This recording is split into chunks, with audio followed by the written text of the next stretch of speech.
Oke,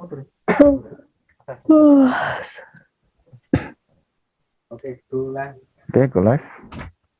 Siapaan ya? Cek.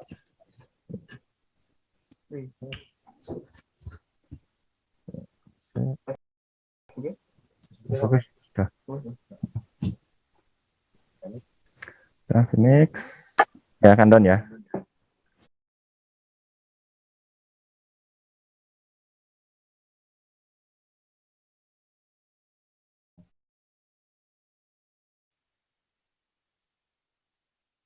Anda di Tribun Travel Update edisi hari Rabu 3 November 2021.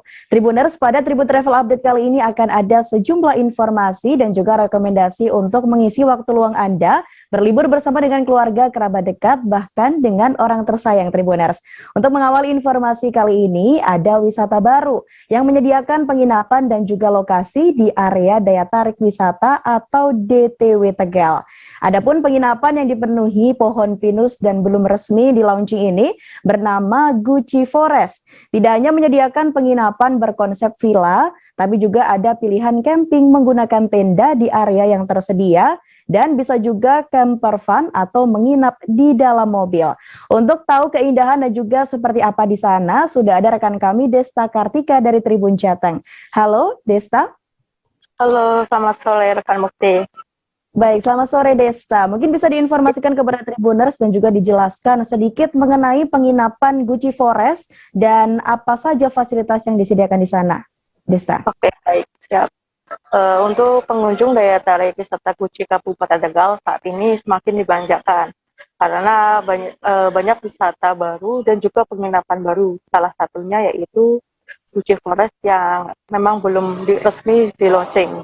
Adapun penginapan ini dipenuhi oleh pohon pinus, sehingga kesan pertama jika berkunjung ke lokasi secara langsung, maka pengunjung akan langsung merasa suasana sejuk, tenang, dan teduh.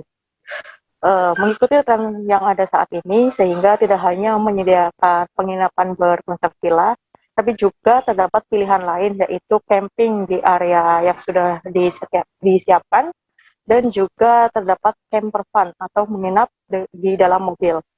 Adapun untuk fasilitas lain yang bisa didapat seperti kolam renang dan nantinya juga direncanakan akan terdapat waterboom dengan air hangat. Dan ditargetkan akhir tahun sudah siap untuk beroperasi. Selain itu, untuk di Gucci Forest sendiri memang dijadikan jalur untuk off-road. Adapun untuk villa sejauh ini baru tersedia 9 kamar, sedangkan untuk sisanya masih dalam tahap penyempurnaan. Sekedar informasi, Gucci Forest ini memang belum dibuka atau di-launching secara resmi. Bisa dikatakan saat ini baru tahap pengenalan atau pra-launching, sehingga ditargetkan pada libur Nataru atau Natal dan Tahun Baru, Gucci Forest baru bisa beroperasi ataupun dibuka untuk umum. Adapun untuk saat ini masih yang bisa dimanfaatkan atau dimanfaatkan oleh pengunjung yaitu di bagian yang untuk camping menggunakan tenda. Sekian rekan. Baik rekan Desta, dan mungkin bisa diinformasikan juga rekan Desta terkait dengan harga untuk masing-masing jenis penginapan yang ada ini seperti apa Desta? Oke, untuk terkait harga sendiri cukup bervariasi menyesuaikan budget masing-masing. Namun untuk sewa tenda sendiri dimulai harga 25.000. Lalu ada untuk parkir motor 5.000 dan juga mobil 10.000. Sedangkan untuk villa sendiri yaitu harga mulai 1,2 juta sampai 8 juta per malam.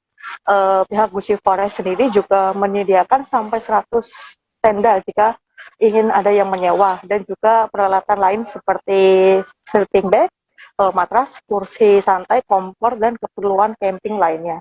Sehingga pengunjung bisa menyewa secara satuan ataupun secara paket bersama dengan peralatannya. Adapun untuk harga sewa yang tipe paket sendiri yaitu mulai 350.000. Sedangkan untuk sewa tenda kapasitas 2 sampai 3 orang yaitu 75.000, kapasitas 4 sampai 5 orang 80.000, kapasitas 6 sampai 7 orang 120.000, dan itu hanya untuk sewa tendanya saja. Jika pengunjung ingin menyewa plus dengan peralatan, maka bisa memilih untuk yang tipe paket atau 350.000. Ya. Baik Desta, dan dari informasi yang kami dapatkan Desta, ini Gucci Forest katanya punya bangunan villa yang terbuat dari full kayu. Ini mungkin bisa dijelaskan Desta terkait alasan kenapa memang pemilik ini memilih untuk bahan dasarnya kayu Desta. Oke, betul sekali rekan Putri. Gucci Forest sendiri memiliki bangunan villa yang bisa menjadi ikon di bangunan sendiri, yaitu karena benar-benar semuanya full kayu. Mulai dari bagian lantai, pintu, furniture, dan lain-lain.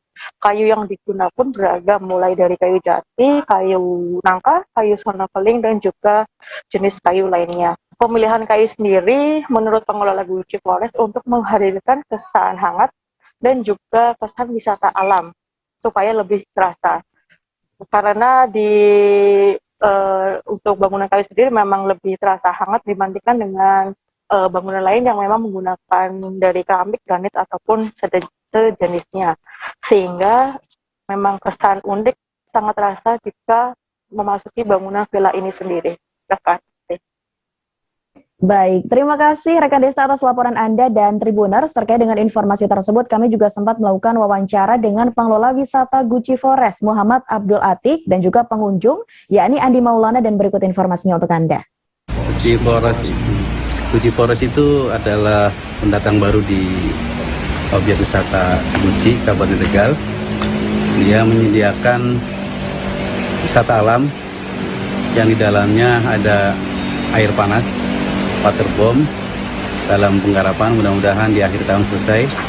Villa-villa yang bermotif kayu etnik. Sekarang baru ada tersedia 9 unit, totalnya di 17 kamar. Kemudian di kami juga ada yang lagi rame dan sedang viral adalah camping dan camper van. Jadi camper van itu orang camping tapi mobilnya bisa ada di sebelah tenda. Jadi apabila ada hujan besar, bahwa anak-anak tidak khawatir untuk evakuasi dan barang-barang logistik untuk perlengkapan camping juga akan lebih dekat. Yang terakhir, kami juga menyediakan trek off-road, trek untuk mobil 4x4, cuma kategorinya udah ekstrim. Jadi teman-teman off-road yang mau ke sini harus mobilnya harus siap, ada wind dan harus ada roll barnya. Mas, ini dibanding dengan objek wisata yang lainnya?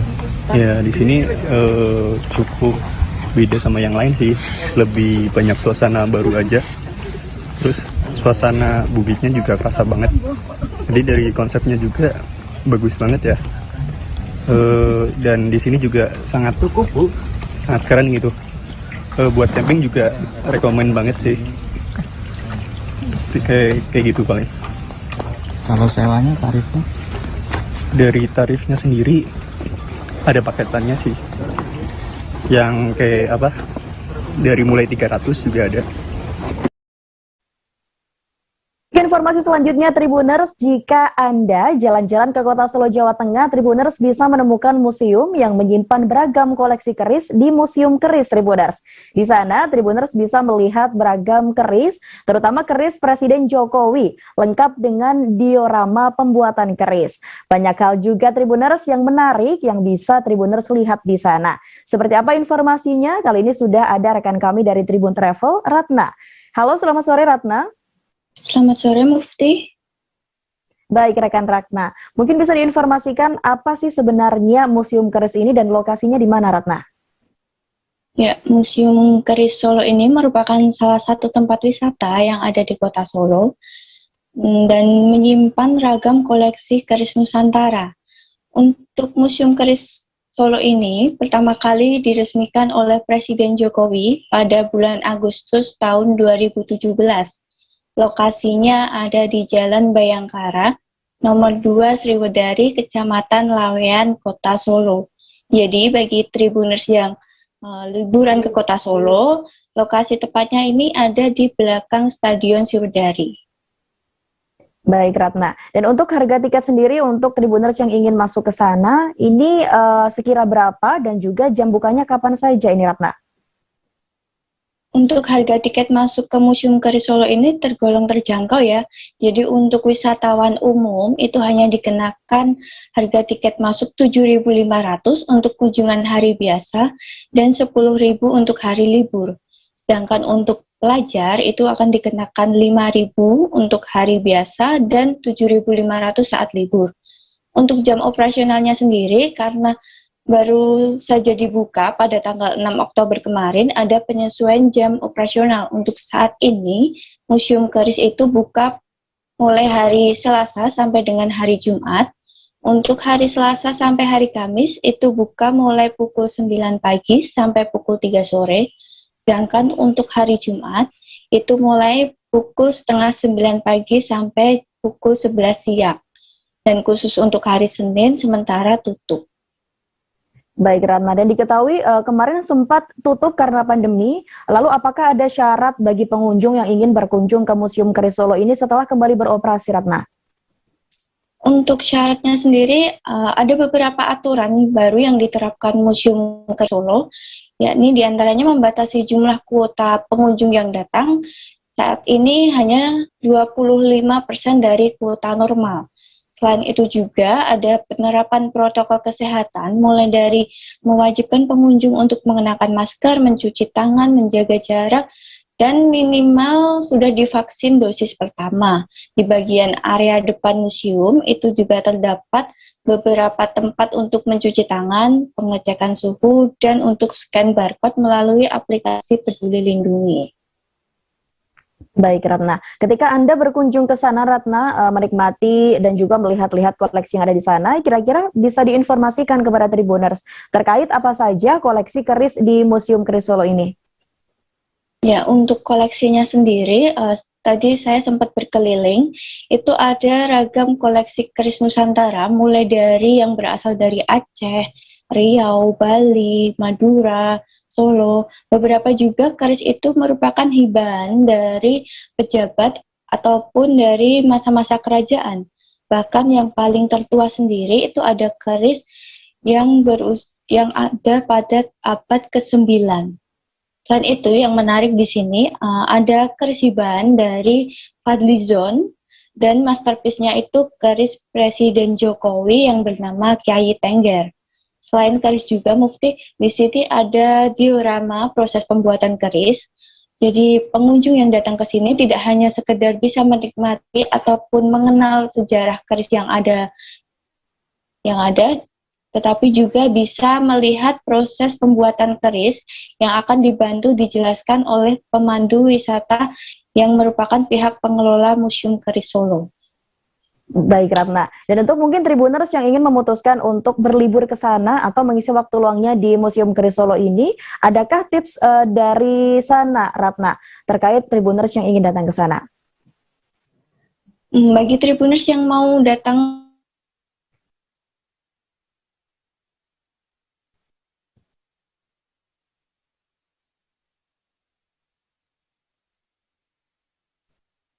Baik Tribuners, karena ada gangguan dari wartawan kami, kita akan menuju ke informasi selanjutnya dari Kabupaten Minahasa Selatan, Provinsi Sulawesi Utara. Tribuners, Mufti akan mengajak Tribuners berkuliner virtual ke sana.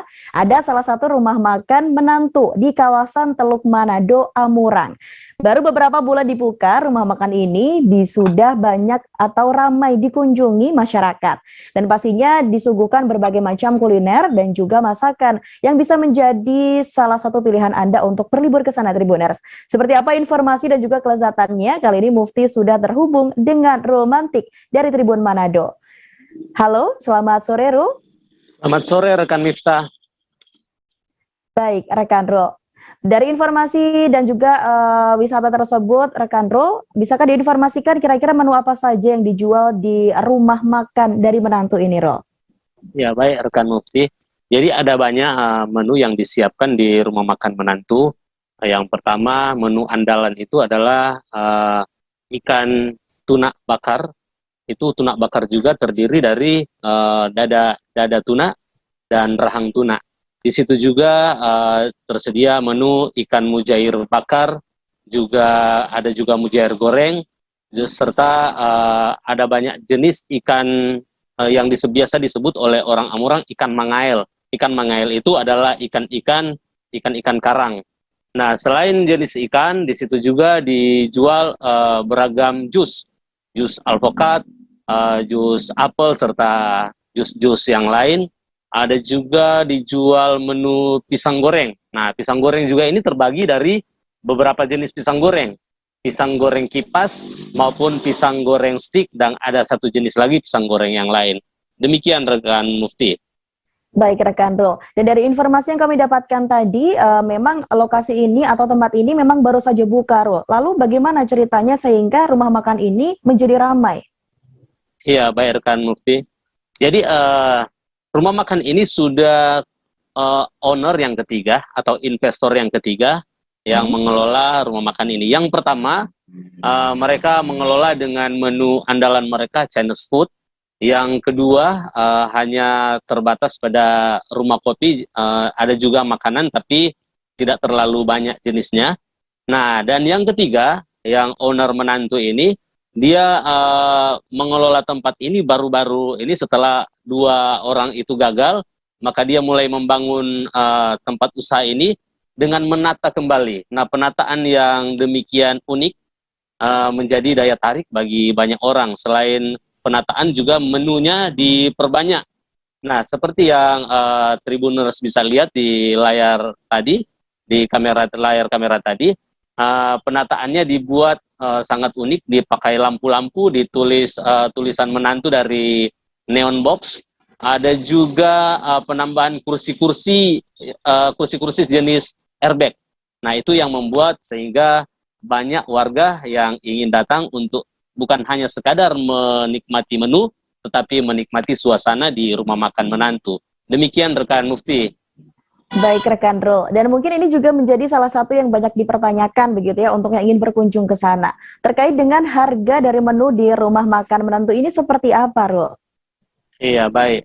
Harga makanan di tempat ini menu yang pertama untuk dada tuna ukuran besar, juga rahang tuna ukuran besar, harganya 45.000, itu sudah paket dengan nasi sama sayur kangkung pakai cabai.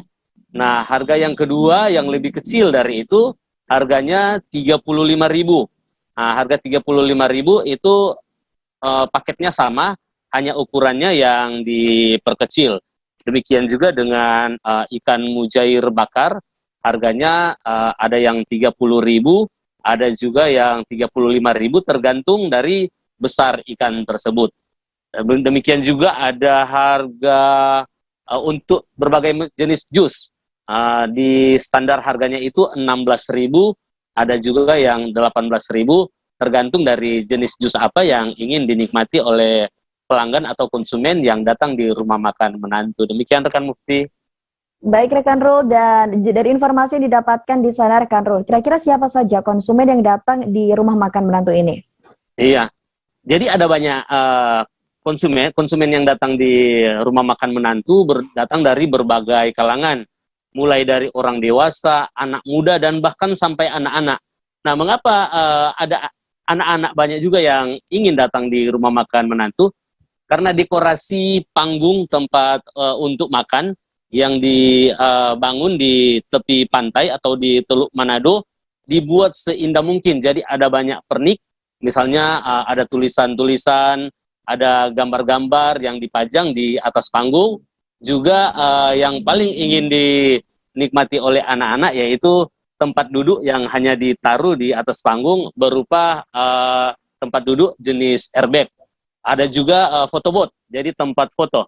Jadi orang yang makan di tempat itu, entah dia sesudah makan atau sebelum makan, boleh foto-foto dulu di di panggung yang telah dibuat oleh owner rumah makan menantu. Demikian rekan Mufti.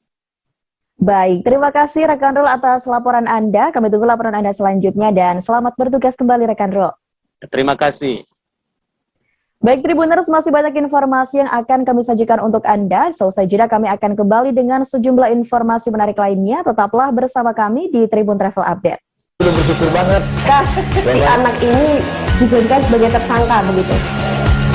Ya, kalau ini kita bicara yang di luar kasus Situbondo ya. Dengan hujan shower. di mana terdapat batas jelas antara daerah hujan dan tidak hujan yang biasanya terjadi pada fase awal mature stage atau tahap berbahaya dewasa. itu Kang. Jadi mulai artinya terjadinya perlembekan. Nah itu untuk penetrasi akan sulit gitu ya. Dok, saya ini menurut saya memang tidak mudah, bukan urusan tanah diambil. Kalau misalnya Amerika Serikat sekarang, Rasulullah mengatakan dalam sebuah hadis bahwa berpuasa di 6 hari Syawal itu. Oke, apa kabar Bang Arief di sini untuk strateginya?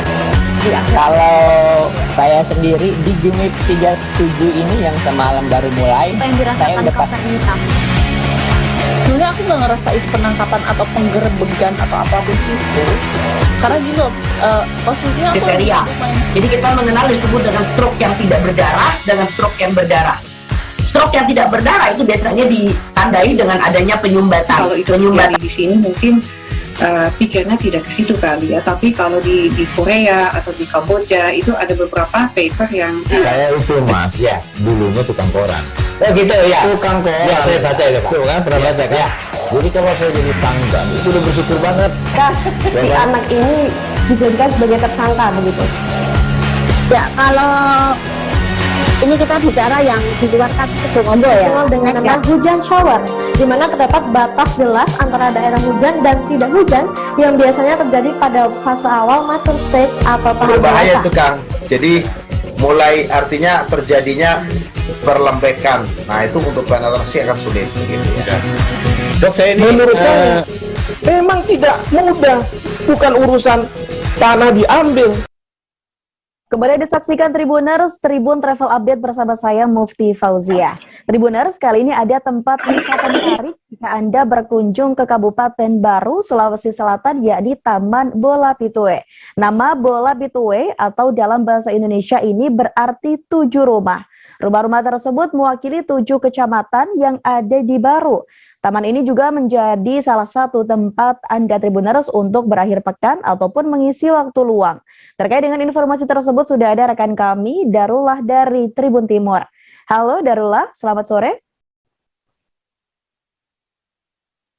Baik, bisa dinyalakan mic-nya terlebih dahulu Darullah. Ya, sore Mbak Fauzia. Baik, rekan Darullah. Mungkin bisa diinformasikan bagaimana gambaran tentang destinasi taman wisata dari Bola Pitue ini? Iya, Mbak Fauzia. Yang diinformasikan kepada Tribuners bahwasanya Taman Wisata Bola Pitue ini dalam proses untuk bangkit kembali ya selama masa pandemi, karena selama kurang lebih 2 tahun di masa pandemi ini Bola Pitue tidak beroperasi. Bahkan selama masa puncak-puncaknya pandemi, Bola Pitue ini menjadi spot karantina wisata bagi pasien dan bagi jalan di Kabupaten Baru.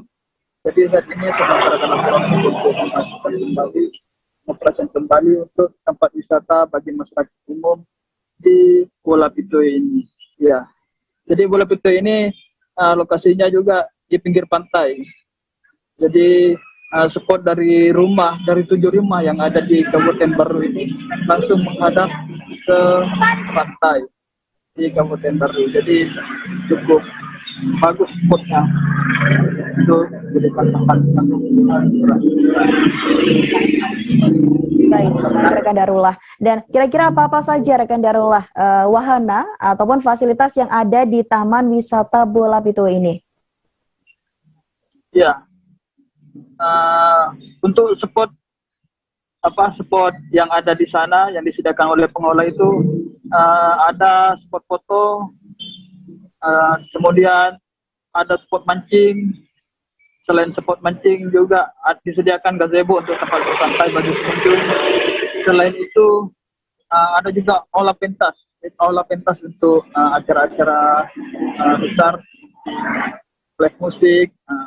Kemudian ada juga villa untuk pengunjung yang ingin bermalam atau menginap di Taman Wisata Bola Pitue. Selain itu, tamannya juga tertata dengan indah. Ya, sekian. Baik. Ya. Baik. Baik rekan Darullah, dan mungkin juga bisa diinformasikan kepada Tribuners mengetahui sekarang ini masih pandemi COVID-19, lalu bagaimana kondisi dari bola Pitue saat ini, Darullah? Iya, kondisi bola Pitue saat ini semenjak 2 minggu yang lalu sudah mulai membuka untuk pengunjung. Jadi untuk sementara untuk pengunjung yang tidak berjumlah banyak atau 1-2 orang saja itu bisa langsung datang ke bola Pitue. Tapi untuk pengunjung yang mengumpulkan orang banyak, lebih dari 5, itu diharuskan untuk berkoordinasi dulu ke Satgas Kabupaten Baru untuk terkait mekanisme pelaksanaannya nanti itu bagaimana di sana. Ya. Baik rekan Darullah, dan terkait memang masih di tengah pandemi juga Darullah. Lalu apakah ada persyaratan untuk pengunjung Taman Bola Pitue yang ingin datang ke sana? Ya, untuk pengunjung yang hendak datang ke Bola Pitue ini, pengelola mengharuskan yang pertama memperlihatkan sertifikat vaksinnya. Kemudian harus menggunakan masker. Intinya mematuhi protokol kesehatan, tidak berkerumun juga. Jadi untuk penerapan prokes COVID-19 di tempat wisata ini dijaga ketat oleh pengelola agar tidak menimbulkan kasus-kasus penyebaran COVID-19 yang baru lagi. Ya. Baik, terima kasih rekan Darullah atas laporan Anda. Kami tunggu laporan Anda selanjutnya. Dan Tribuners, terkait dengan informasi tersebut ada informasi tambahan dari Ketua Pengelola Taman Wisata Bola Pitue, Ramli, dan berikut informasinya untuk Anda. Selama 2 tahun terakhir ini, sejak ada yang namanya pandemi COVID-19, dengan harus diakui bahwa animo masyarakat, animo orang untuk ke taman wisata itu sangat berkurang. Karena memang boleh dikata sejak bulan terakhir kemarin ada yang namanya PPKM level sampai level 4 itu sangat drastis penurunannya. Dan hal ini kan tidak lain tidak bukan karena pandemi COVID itu tadi. Kira begitu. Jadi kan saat ini jumlah pasien sudah bisa dibilang minim lah. Jadi untuk tempat taman wisata sendiri ini belum dibuka atau sudah dibuka sendiri untuk pelanggan, untuk pengunjung? Untuk pengunjung kami sudah buka, namun tetap kami koordinasi ke Satgas terkait ada kalau misalnya ada kegiatan-kegiatan yang melibatkan banyak orang. Tapi kalau misalnya hanya untuk pemakaian rumah-rumah untuk menginap, mungkin kami tidak perlu koordinasi karena hanya beberapa orang. Tapi kalau misalnya dia dalam bentuk kegiatan sampai melibatkan sampai puluhan orang, pasti tetap kami koordinasi ke Satgas untuk izinnya seperti itu. Jadi bagi pengunjung yang saat ini mau berkunjung di Taman Bola Pitue ini syaratnya apa saja, Pak? Sebenarnya kalau untuk yang berkunjung kami butuh sebenarnya yang paling pokok adalah vaksinnya, surat vaksinnya. Kemudian sebenarnya yang utama juga bahwa saya jujur di sini. Bahwa kadang saya melarang orang untuk masuk ketika mereka tidak pakai masker. Itu menjadi syarat utama. Syarat utama sebenarnya itu ketika harus mereka pakai masker. Jadi saya jujur bahwa memang sering saya sampaikan ke orang, mohon maaf kalau tidak pakai masker jangan masuk karena masih masa pandemi. Seperti itu. Kalau terkait namanya sendiri kan ini namanya itu Taman Wisata Bola Pitue. Jadi sebetulnya bisa sedikit dijelaskan Bola Pitue itu sebetulnya apa dan bagaimana. Jadi mungkin banyak pemirsa ini yang ingin tahu terkait hal itu. Bola Pitue itu sebenarnya arti katanya kalau bahasa Bugis itu kan bahasa Bugis. Kemudian kalau di bahasa Indonesia kan berarti 7 rumah. 7 rumah. 7 rumah itu mewakili 7 kecamatan yang ada di Kabupaten Baru. Jadi contoh yang rumah paling ujung itu adalah Kecamatan Pujan Angting. Yang berada di daerah barat timur sana, daerah Pegunungan. Kemudian ada Tanetiri Aja, Kecamatan Baru, Tanetiri Lau, Balusu, Septentri Aja, dan Malusia Tasi. Ya, itulah sebenarnya kenapa dikatakan Bola Pitue itu adalah mewakili 7 kecamatan yang ada di Baru. Makasih atas infonya, Pak. Menuju ke informasi terakhir, Tribuners, dari informasi terakhir kali ini datang dari wisata religi di Kota Manado, yakni Monumen Yesus Kristus. Menurut catatan Museum Rekor Muri Indonesia atau Rekor Muri, patung Yesus memberkati merupakan patung tertinggi di Indonesia. Di bawah patung terdapat Yesus Bless yang didirikan sejak tahun 2007. Di sana dilengkapi dengan replika jalan salib yang menceritakan perjuangan Yesus ketika disalib. Replika jalan itu memiliki 200 anak tangga dengan 14 pemberhentian. Replika jalan salib ini juga mencatat rekor dalam Museum Rekor Indonesia sebagai jalan salib paling terjal yang ada di Indonesia. Untuk tahu seperti apa informasinya sudah ada rekan kami Andreas Ruau dari Tribun Manado. Halo Andreas. Oke, selamat sore Mufti. Selamat sore Andreas. Bisa diinformasikan bagaimana cara untuk menuju ke lokasi wisata religi ini, Andreas? Oke, kita ambil patokan dari Bandara Samratulangi Kota Manado ke arah Jalan Ring Road 1. Itu sekitar dalam waktu tempuh kira-kira 30 menit. Nah, dari situ kita bisa masuk ke area Citraland perumahan PT Ciputra dan melewati bagian dari gereja Manuel yang ada di pas di bawah kaki patung atau di bawah kaki monumen Yesus Memberkati. Nah, dari situ kita bisa melihat di halaman ada pemberhentian awal di area Jalan Salib yang merupakan replika atau bagian dari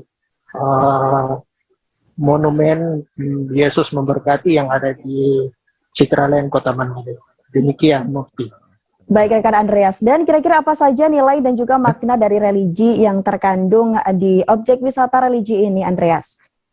Ya, makna yang terkandung itu menandakan perjuangan ya, perjuangan dan kesabaran dan ketabahan juga, mengajarkan para pengunjung atau para wisatawan agar tetap berusaha untuk mencapai akhir yang baik, di mana ada 14 pemberhentian dengan ketinggian sekitar 34 meter menuju ke garis akhir dan terdapat 200 anak tangga, sehingga membuat siapa saja yang naik ke replika jalan salib ini atau jalan Via Dolorosa ini sangat membutuhkan tenaga ekstra dan pada akhirnya akan merasa puas dengan pencapaian yang telah mereka terima atau yang telah mereka upayakan, dan sehingga pada penghujung akhir jalan Via Dolorosa ini di mana terdapat prasasti Yesus Bangkit, kita bisa melihat kemegahan di bawah kaki patung monumen Yesus Memberkati yang cukup besar dan hampir menutupi langit yang ada di tempat kita berdiri. Itu kira-kira gambarannya, Mufti.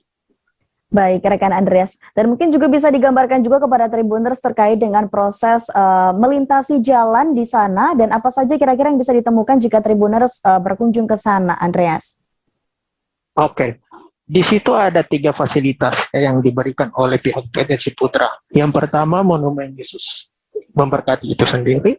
Kedua, jalan replika jalan salib. Dan ketiga, guest house atau rumah singgah menginap atau menikmati pemandangan kota Manado searah, sepandang, dan sepenglihatan dari patung Yesus itu sendiri.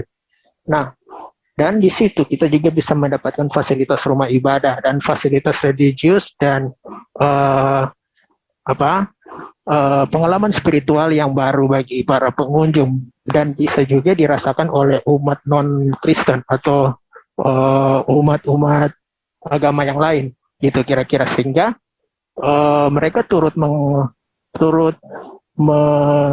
mempelajari bagaimana umat Kristiani memperlakukan Tuhan mereka atau merasakan atau menghayati Tuhan mereka itu seperti apa, sehingga terjadilah toleransi antar umat beragama yang mungkin bisa mempererat atau memperkuat toleransi di Sulut. Dan memang Sulut ini terkenal dengan sikap toleransi antar umat beragamanya yang tinggi, sehingga jalan salib ini terbuka untuk semua, untuk publik. Dan untuk saat ini itu karena masa pandemi COVID-19 jadi agak jarang ya orang-orang datang sih, tapi diharapkan karena sudah mulai turun levelnya, sehingga bisa menarik perhatian publik atau perhatian wisatawan kembali. Itu kira-kira. Baik Andreas, terima kasih Andreas atas laporan Anda. Semoga informasi Anda ini bisa memberikan informasi juga untuk Tribuners yang ingin berakhir pekan di sana. Selamat bertugas kembali Andreas. Baik Tribuners, informasi tersebut sekaligus mengakhiri perjumpaan kita pada Tribun Travel Update kali ini. Nantikan informasi lainnya hanya di Tribun News, dan mengingat sekarang masih masa pandemi COVID-19, diimbau untuk Anda terus menerapkan protokol kesehatan dimanapun Anda berada. Saya Mufti Fauzia mewakili kru yang bertugas, pamit undur diri, terima kasih dan sampai jumpa. Jangan lupa like, subscribe, dan share ya!